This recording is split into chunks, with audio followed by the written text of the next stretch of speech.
Сайн уу? Өнөөдөр би та нартай маш богинохон атлаа үзсний дараа нэг тийм сэтгэл дулаахан мэдрэмж үлдээдэг үнэхээр хөөрхөн киноны тухай ярьж өгье.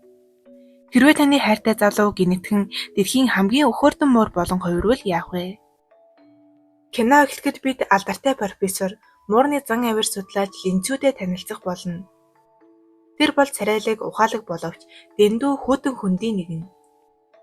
Түүний хийсэн муурны тухай судалгаа бүр шинжлэх ухааны үндэслэлтэй 100% үнэн байдаг тул хэвлэл мэдээллийнхэн түүнийг алхам тутамдан дагдаг. Нэгэн удаагийн семинарын дараа сурвалжлагч түүнээс сүүлийн үед тренд болоод байгаа муурны хэл орчуулдаг апыг юу гэж бодож байна вэ гэхэд Линцүү огт эргэлзэх зүйлгүйгээр тэр бол зүгээр л хог муурны хэлийг апаар орчуулна гэдэг утгагүй зүйл гэж хэлнэ. Энэхүү ганцхан өгүүлбэр интернетээр төгж уг аппликейшнийг хөгжүүлсэн компанийг дампуурлан нэрмэгт аваачдаг.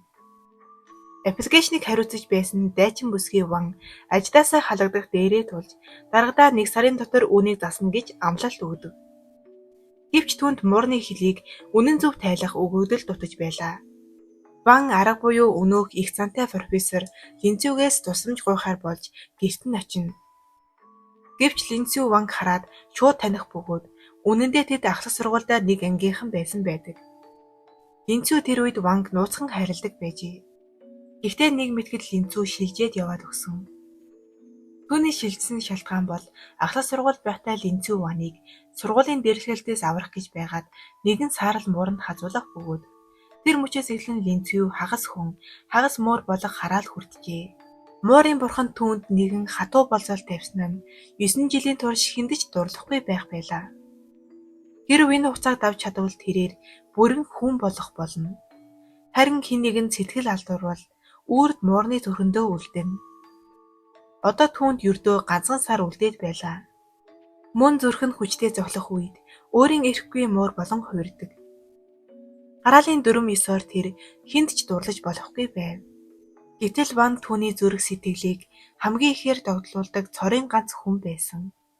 Хэрв тэр Ваны дэргэд байсаар байвал түүнд улам ихээр дурлаж, улмаар 9 жилийн дотор үрд муур болон үлдэх байлаа. Тиймээс тэр хайртай бүсгүйгээсээ өөрийн хүчээр холдож, хараалаа тайлахын тулд Америк руу нүүсэн байна. Линцүү Америк руу явж, муурны зан авир, сэтгэл хөдлөлийг шинжлэх ухааны үндэслэлтэйгээр судалж эхэлдэг. Энэ нь өөрийнхөө биед болж буй өөрчлөлтийг ойлгох, магадгүй хараалыг тайлах өөр нэгэн зам байгаа эсэхийг олох гэсэн түүний оролдлого байсан юм. Линцүү Ванаас хол байхыг хичээсэн ч хувь талын тэднэр тоглоно. Нэгэн орой Линцүү машин барьж байхдаа Ваны тухай бодол давтаж анхаарал алдан осолд орно. Хүмүүс машин дээр нь очиход дотор нь хүн байхгүй, харин нэгэн цагаан муур шархадсан байдалтай байв. Яг тэр үеэр Ван хажуугаар нь өнгөрч тааран өнөөх муурыг өхөөрдөн гэртээ авчирч тэжээхэр шийддэг. Линцүүгийн хувьд энэ бол там бас диваажин байлаа. Тэр шөнө цагаан муурын дүрд хувирсан Линцүү Ваны өвөр дээр унтаж түүний хамгийн дотн нууцуудыг сонсонгоо өдрийн турш өөрийг нь яаж харааж зүхэж байгааг нь дэрэгдээс нь сонсно. Ван шархадсан муурыг гэртээ авчирснаас хойш түүний амьдрал нэг л дулаахан болж эхэлнэ. Тэрээр энэ мууранд яагаад ч юм маш ихээр итгэж доторх бүх нууцаа уудлан ярьдаг боллоо. Нэгэн өдөш Ван цагаан муурны хажууд сууж байхдаа ахлах сургуулийн үеийн хамгийн нандин дурсамжуудаа эргэн дурсдаг. Тэр үед Линцүү түүний хувьд зүгээр нэг ангийн хүү биш, зүрх сэтгэлийнх нь нэгэн хэсэг байсан юм. Тэд хичээлээ тараад хамтдаа чихвчээ хуваан зүүж хамгийн дуртай дуугаа сонсоод суудаг байсан. Тэр мөчүүд Ваны сэтгэлд одоо хүртэл тодхон байна. Бүсгийн мууранд хандан тэр залуу баяртай ч гэж хэлэлгүйгээр Америк руу яваад өгсөн. Би түүнд маш их гомцсонж одоо хүртэл түүнийг дурсдаг гэж гунигтайгаар ярина.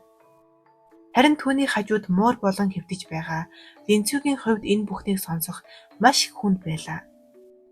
Өөрийнх нь хайртай бүсгүй түүнийг 9 жилийн турш мартаагүй, одоо ч хайрласаар байгааг сонсоод Линцүүгийн зүрх өөрийн эрэхгүй хүчтэй зохилж эхэлнэ.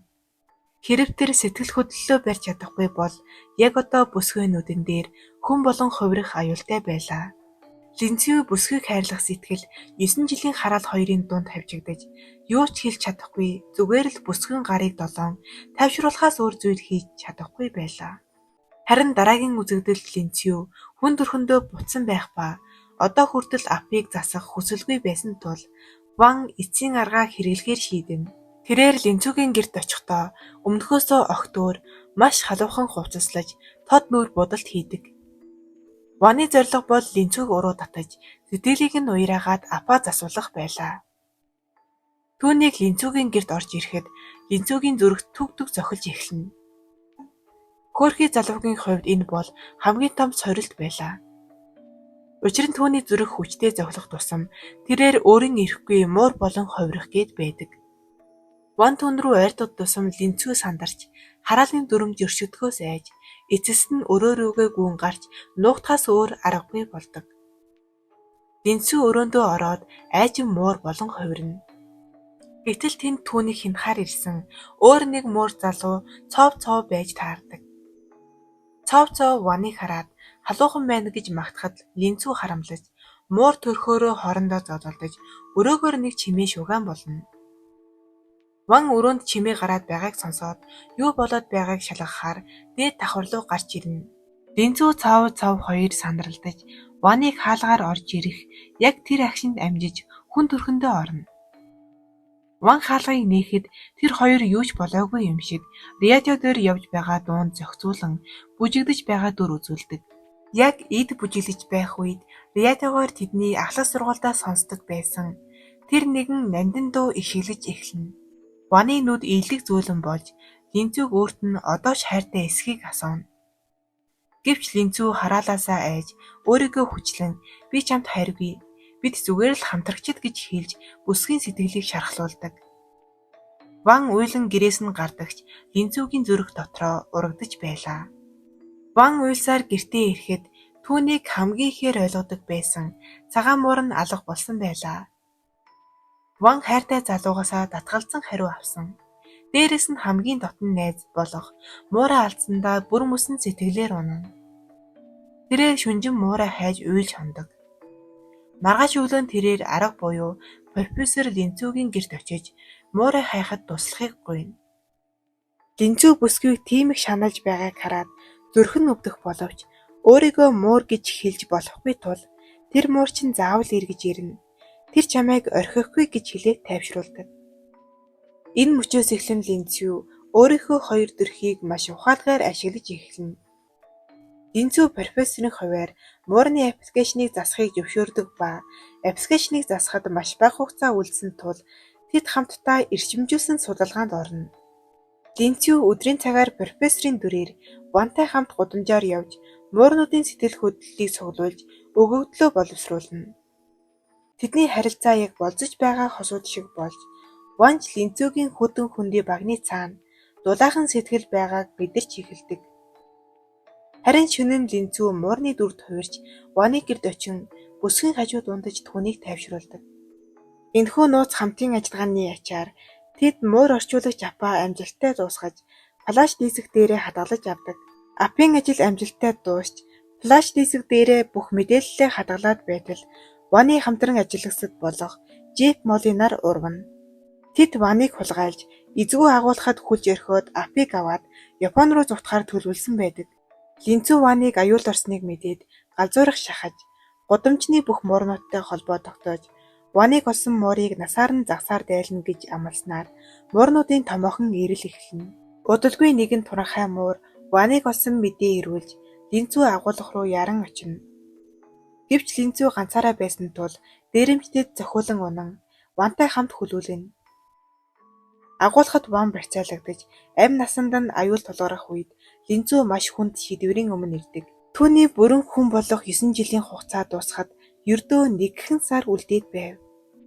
Хэрв тэр энэ хэвээрээ хүлээсэн бол хүн төрхөө олж авах байсан ч Линцүү өөрийнхөө ирээдүг бос харин Ваныг аврахаар шийдэж түүний нүдэн дээр өөрийн ирэхгүй муур болон хувирдаг. Энэ бол зүгээр нэг хувирал биш.